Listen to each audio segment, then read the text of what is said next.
Hello, this is Charting Man Dan of TheChartGuys, where we teach the little guy and girl how to utilize charts to manage their own trades and investments. What do I mean by the little guy and girl? Well, we just had two directives signed halting the implementation of a rule that requires financial advisors to act in the best interests of their client. Let that sink in a little bit. The big wigs on Wall Street can play with your retirement and hard-earned money without your best interests at heart. We currently have hundreds of members taking charge of their financial future, and we would love for you to come check out a free week with no credit card required to see if our services would be beneficial on your path to financial independence as well. What we offer, we have a separate course of over 5 hours in length on when to enter and exit positions. And in terms of what we do daily, we have nightly videos, key levels updated each morning before the bell, 2.5 hours of live daily webcam coverage in the morning and in the afternoon, and over 7 hours of educational videos. All of these links can be found in the description of this video. Come check us out. Thanks for watching. Let's get on to the technical analysis.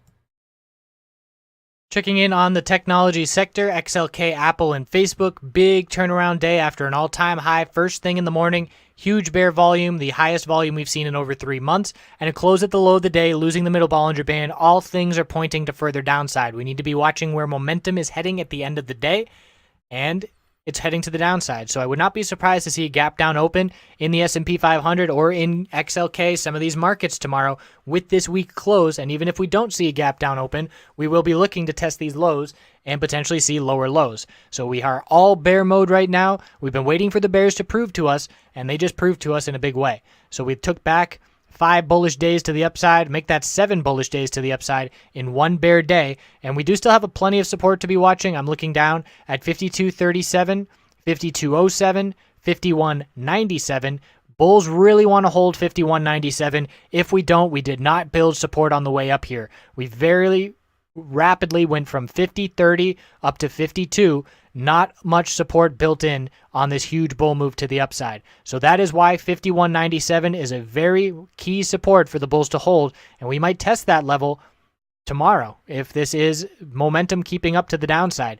Bearish reversal candlestick on the weekly time frame. Most bearish weekly candlesticks so far that we have seen in 2017. We have not confirmed a bearish reversal candlestick since the election, and it does look like we have momentum shifting. It's now up to the bulls to prove to us that they're going to stop the bleeding, but as of right now, XLK bears in full control.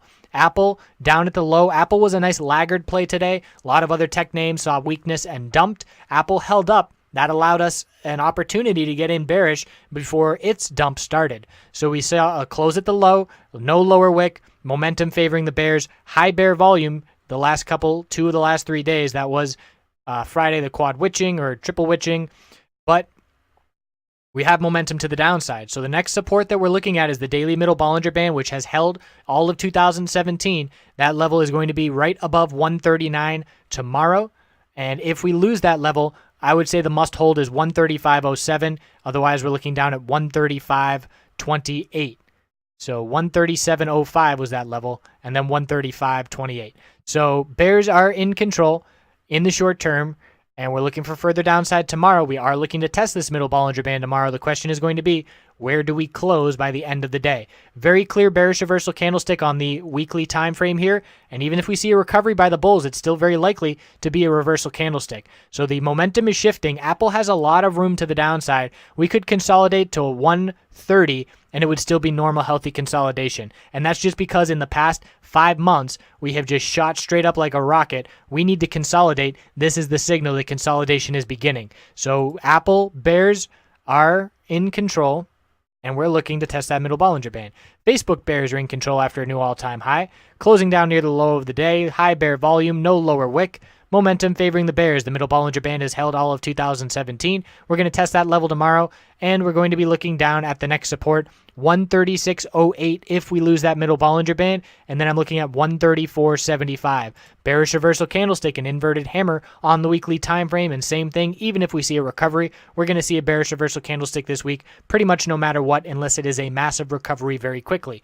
So we're looking for further downside, and a red week next week would confirm this bearish reversal candlestick. It's going to be a high volume week. We already have more than half of last week's total volume in the first 40% of trading this week. So we have bears in full control in the short term. We are looking for further downside. caution trying to make a bullish entry. Don't try and catch this bear move to the downside. We need to the bulls have to prove to us that they're showing up now. Now it's up to the bulls as the bears have taken over momentum. I appreciate you watching. Hope you had a great day. We'll check back in tomorrow. Lots of trading opportunity with this volatility.